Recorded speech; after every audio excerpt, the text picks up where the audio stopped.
Hello दोस्तों, स्वागत है आपका अपने YouTube channel Rohit Goswami law classes में। आज मैं आपको जो कराने वाला हूँ बहुत ही इम्पोर्टेंट और इंटरेस्टिंग वीडियो है और टॉपिक है। ठीक है, आज का जो टॉपिक है आपने थंबनेल में भी देख लिया होगा और आप वीडियो में भी देख रहे होंगे कि भारत संसदीय सरकार क्यों। भारत में संसदीय सरकार क्यों, भारत के अंदर ऐसी क्या वजह है जो संसदीय सरकार को अपनाया गया है, भारत ने संसदीय सरकार को ही क्यों अपनाया है। और भी कई प्रकार की सरकारें होती हैं और कई प्रकार के कानून व्यवस्थाएं होती हैं, कार्यपालिका होती हैं, लेकिन भारत ने संसदीय सरकार को ही क्यों अपनाया। सबसे बड़ी समस्या ये है, हमारे सबसे बड़े डाउट ये हैं कि हम क्वेश्चनों को रटते हैं, एग्जाम टाइम से पहले याद भी कर लेते हैं, लेकिन उसकी गहराई में नहीं जाते हैं। आज मैं आपको इसके पूरी निचोड़, पूरी जानकारी, पूरी नॉलेज आज आपको देने वाला हूं। भारत में संसदीय सरकार को ही क्यों लगाया गया। हमारा देश जब आजाद हुआ था, हमारा देश 15 अगस्त 1947 में आजाद हुआ था, लेकिन आजादी से पहले ही हमारे संविधान को लिखने की प्रक्रिया स्टार्ट हो चुकी थी।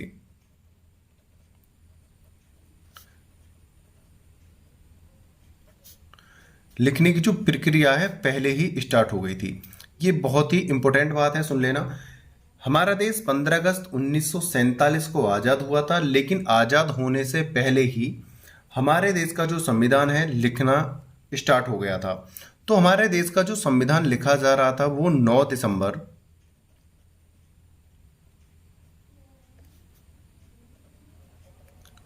1946 को पहली संविधान सभा की बैठक हुई थी और संविधान पे कार्य स्टार्ट हो गया था।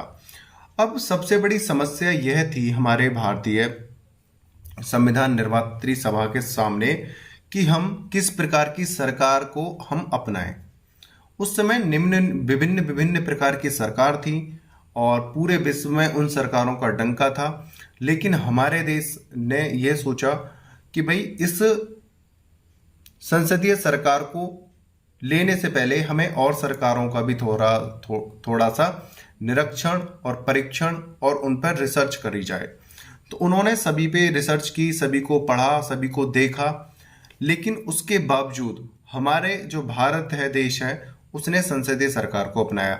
वो क्या रीजन थे, क्या कारण थे, सभी डाउट एक वीडियो में क्लियर होने वाले हैं।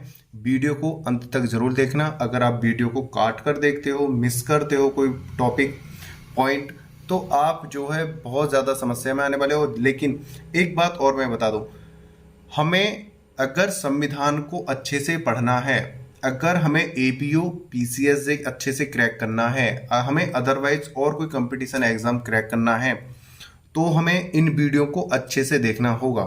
ध्यान रखिएगा, ठीक है ना। आप वीडियो को जरूर अंत तक देखिएगा। एक नोटबुक ले लो, पेन ले लो और अच्छे से अपने नोट्स बनाते रहना, ठीक है। वीडियो बहुत ही इंटरेस्टिंग है। इससे पहले किसी ने अभी तक यूट्यूब पे इस तरह की वीडियो नहीं डाली है, ठीक है। अब हम चलते हैं अपने देखते हैं कि भारत ने संसदीय सरकार को क्यों अपनाया, ठीक है। हमने आपके लिए नोट्स बनाए हैं जिससे आपको बहुत ही आसानी होगी अपने नोट्स बनाने में और समझने में। इसके साथ साथ मैं आपको थ्योरी भी बताता रहूंगा और आपको समझाता भी रहूंगा, ठीक है। देखिए, सबसे पहले क्या है, भारत में संसदीय कार्यपालिका, ठीक है। जिस समय संविधान का निर्माण हो रहा था उस समय संविधान निर्मात्री सभा होती है जो संविधान का निर्माण करती है, जो संविधान को बनाती है। संविधान सभा में बहुत सारे लोग थे, ठीक है। जिस समय संविधान का निर्माण हो रहा था उस समय संविधान निर्मात्री सभा के सामने सबसे बड़ी चुनौती थी कि देश के संचालन हेतु, देश को चलाने के लिए, देश की व्यवस्था को बनाए रखने के लिए, संचालन हेतु किस व्यवस्था को अपनाया जाए, इसकी सबसे बड़ी समस्या थी। क्योंकि हमारा देश गुलाम था। क्या था? गुलाम। 15 अगस्त 1947 में हमें आज़ादी मिली थी।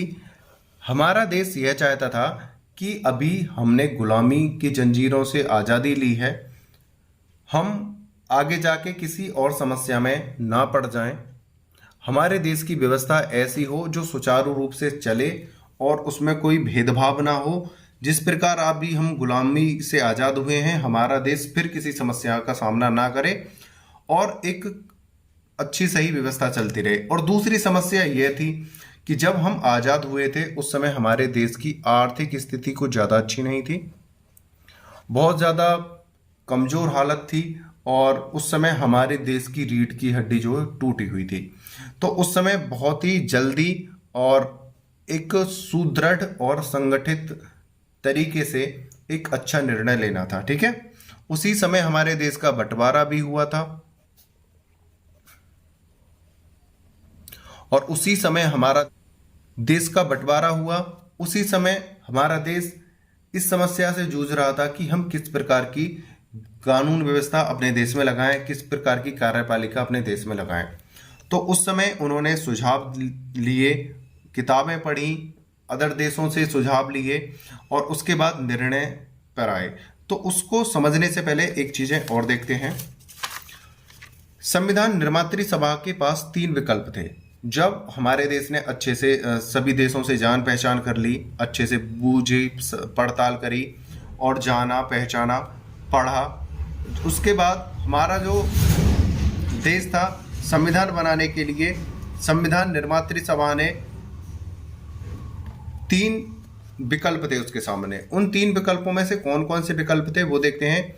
सबसे पहला जो विकल्प था हमारे संविधान सभा के सामने वो था संसदीय सरकार का, कि एक तो संसदीय सरकार है, इसको आप अपना सकते हो अपने देश में। दूसरा था अध्यक्षात्मक सरकार, तीसरा था अर्ध अध्यक्षात्मक सरकार। ये 3 प्रकार की ये 3 प्रकार की सरकारें थी उस समय और इनमें से हमें किसी एक सरकार को अपनाना था। हमें इन तीनों में से कोई एक लेनी थी, संसदीय सरकार में से, अध्यक्षात्मक सरकार में से, अर्ध अध्यक्षात्मक सरकार में से। इन तीनों में से किसी एक को लेना था।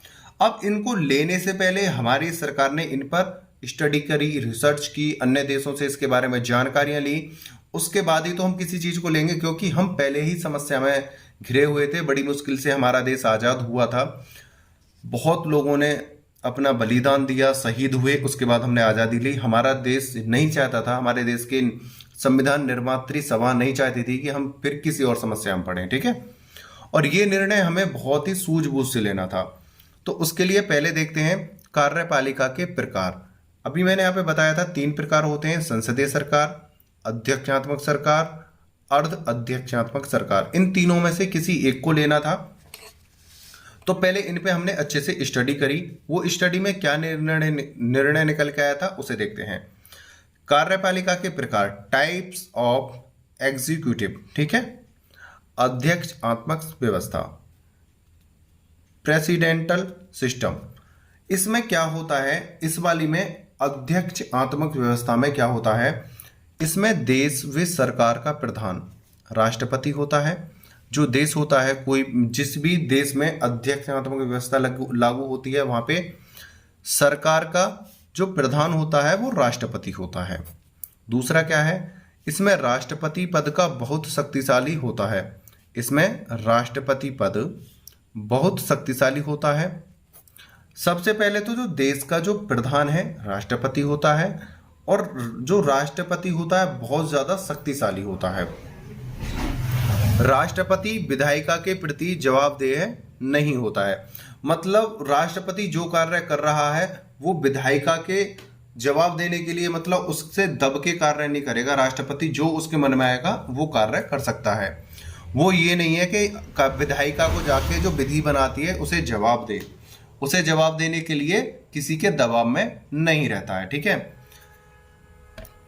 चौथा पॉइंट क्या है, राष्ट्रपति केंद्रीय प्रशासन के प्रति उत्तरदायी होता है।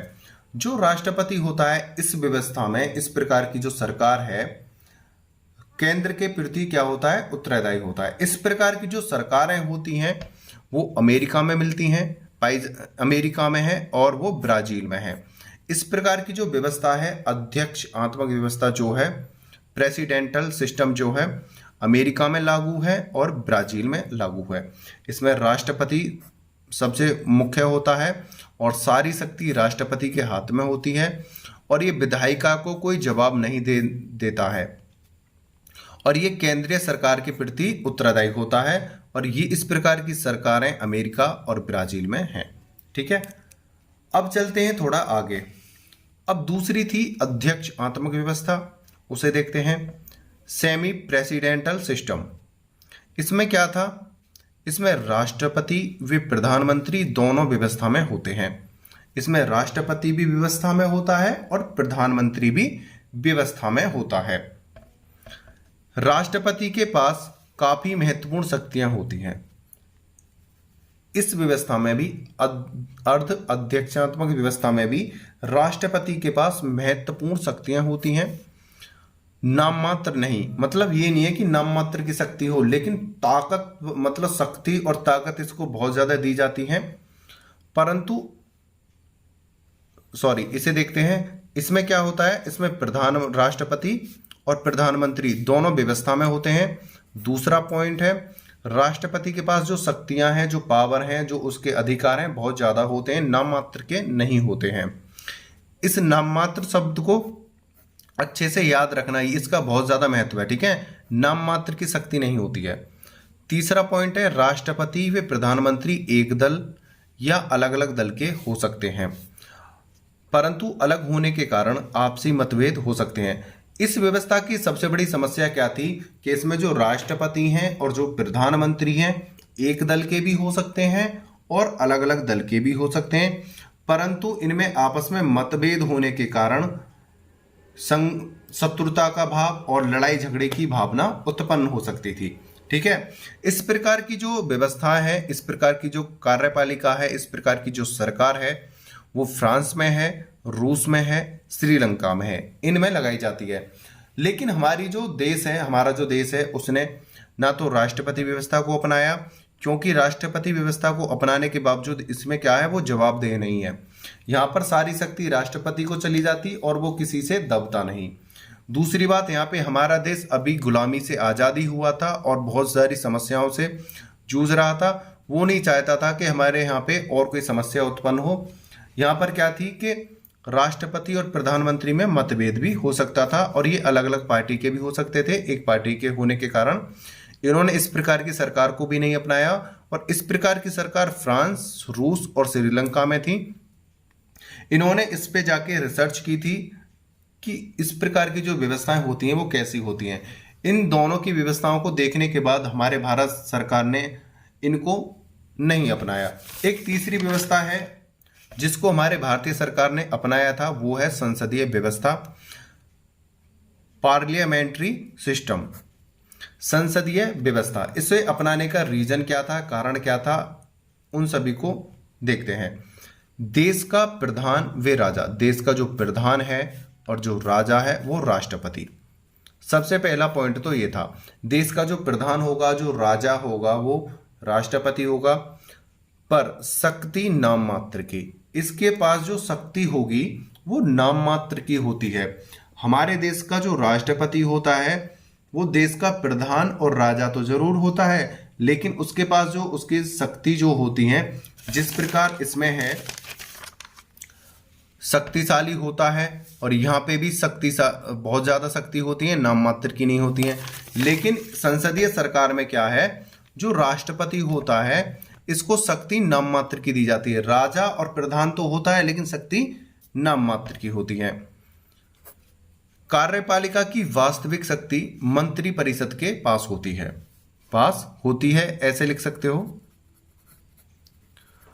जो कार्यपालिका है, जो हमारी कार्यपालिका है, उसकी जो सारी शक्तियां हैं वो प्रधानमंत्री को होती हैं। रीजन क्या है, अभी मैंने यहां पे बोला था मंत्रिमंडल के पास होती हैं, लेकिन मंत्रिमंडल का जो नेतृत्व करता है, मंत्रिमंडल की जो देखभाल करता है, वो करता है हमारा प्रधानमंत्री। मंत्रिमंडल का प्रधान प्रधानमंत्री। यहां पे मंत्रिमंडल का प्रधान कौन होता है, प्रधानमंत्री, और मंत्रिमंडल के पास होती है। कार्यपालिका की वास्तविक शक्ति मंत्रिमंडल के पास होती है और मंत्रिमंडल का जो नेतृत्व करता है उसका जो प्रधान होता है वो होता है प्रधानमंत्री। इस प्रकार हम कह सकते हैं कि जो संसदीय व्यवस्था होती है उसमें सबसे ज्यादा जो शक्ति होती है, जो पावर होती है, वो प्रधानमंत्री के हाथ में होती है। और इस प्रकार की जो सरकार है, इस प्रकार की जो व्यवस्था है, वो जर्मनी, जापान, इटली और पुर्तगाल इत्यादि देशों में लागू है। ठीक है, तो यहाँ पर जो शक्ति होती है जो प्रधानमंत्री में होती है, ठीक है ना, और वो प्रधानमंत्री किसके जरिए से कार्य करता है? मंत्रिमंडल के जरिए से कार्य करता है। ठीक है, आगे चलते हैं। एक बात और है कि हमने इसे क्यों अपनाया था। अब बात आती है कि हमने संसदीय व्यवस्था को क्यों अपनाया था, उसका निचोड़ यहाँ पे है। भारत ने इन तीनों में से संसदीय सरकार को अपनाया क्योंकि भारत को 1919 और 1935 के एक्ट द्वारा भारत को संचालन व्यवस्था का ज्ञान हो गया था। संसदीय सरकार को अपनाया गया। जब हमारा देश आजाद हुआ था उस समय हमारे देश में अंग्रेजों के बनाए हुए कानून लागू थे और अंग्रेजों ने हम पे कई शताब्दियों तक हम पे राज किया था। कई सौ वर्षों तक हम पे राज करा था, 250, 300, 400 वर्षों तक हम पे राज करा और अपने कानूनों को भारत में लागू लगाया, जिसके तहत हमें उन्हीं के आधार पर जीवन जीने की आदत हो गई थी। और उसी समय हमारे देश में 1919 का और 1935 का एक्ट हमारे देश में लागू हुआ था। तो हमारे देश ने ये सोचा, हमारे संविधान निर्मात्री सभा ने ये सोचा कि अभी हमारा देश आज़ाद हुआ है और हमारे देश में अभी व्यवस्था इन एक्टों से अच्छी चल रही है और हम इसे चेंज ना करके, ये व्यवस्थाएं सही हैं, 1919 और 1935 के आधार पर ही हमने संसदीय व्यवस्था को अपनाया।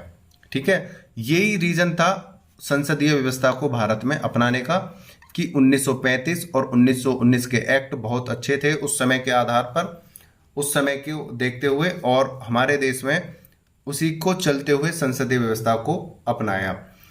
आज भी हमारे संविधान में 1919 और 1935 के एक्ट की बहुत ज़्यादा झलक देखने को मिलती है। झलक क्या, आज भी हमारे भारत में 1919 और 1935 के एक्टों को आज भी भारत में अच्छे से अपनाया जाता है। संसदीय सरकार दो प्रकार की होती है। अब बात करते हैं संसदीय सरकार दो प्रकार की होती है, वो कौन कौन से प्रकार की होती है। एक होती है वास्तविक, एक होती है नाममात्र। वास्तविक को देखते हैं। कार्यपालिका की वास्तविक शक्तियों का प्रयोग प्रधानमंत्री के नेतृत्व में मंत्री परिषद द्वारा होता है। जो वास्तविक शक्ति है, संसदीय सरकार में दो प्रकार की शक्तियां होती हैं। संसदीय सरकार दो प्रकार की होती है, वास्तविक और एक नाममात्र की। वास्तविक में क्या है, कार्यपालिका की जितनी भी जो कार्यपालिका की जो व्यवस्थाएं प्रधानमंत्री द्वारा होंगी और प्रधानमंत्री किसके जरिए से कार्य करवाएगा, मंत्रिमंडल के जरिए से कार्य करवाएगा। ठीक है, मंत्री परिषद कह लो, मंत्री परिषद, यहां पे मंत्रिमंडल कर लो आप, है ना, मंत्रिमंडल के द्वारा होता है। अब बात करते हैं नाममात्र। भारत के संवैधानिक पद का अध्यक्ष राष्ट्रपति। भारत का राजा और प्रधान राष्ट्रपति तो होता है, लेकिन राष्ट्रपति के पास नाम मात्र की शक्तियां होती हैं। सारी शक्ति प्रधानमंत्री के हाथ में होती हैं। ये व्यवस्था संसदीय सरकार के पास होती है। उम्मीद करता हूं आज की वीडियो आपको बहुत ज़्यादा अच्छी लगी होगी। हमने बहुत ही छोटे शब्दों में, बहुत ही कम शब्दों में आपको समझाने की कोशिश की है। अगर आप इसे एक्ट से, किसी बुक से पढ़ने की कोशिश करोगे तो आपके 3 से 4 घंटे आपके खत्म हो जाएंगे, आप समाप्त कर बैठोगे और आपकी समझ में कुछ नहीं आएगा। बहुत ही सोच समझ के, बहुत अच्छे से निचोड़ करके आपको देने की कोशिश की है। अगर फिर भी हमारी तरफ से, मेरी तरफ से कोई त्रुटि हो जाती है तो उसके लिए मैं क्षमा मांगता हूं और कोशिश करूंगा कि आगे से ऐसी कोई कमी ना हो। आप कमेंट करके जरूर बताइएगा। और आपसे इतना कहना है कि अगर आप हमारे YouTube चैनल पर नए हो और अभी तक आपने हमारे चैनल को लाइक, शेयर एंड सब्सक्राइब नहीं किया है तो प्लीज़ कर लो और बेल आइकन घंटी को दबा लो, जिससे जब भी कोई नई वीडियो आएगी आपको पता चल जाएगा। आपने वीडियो को अंत तक देखा, बहुत अच्छे से मुझे सुना है, उसके लिए धन्यवाद। टेक केयर, बाय बाय, जय हिंद, जय भारत।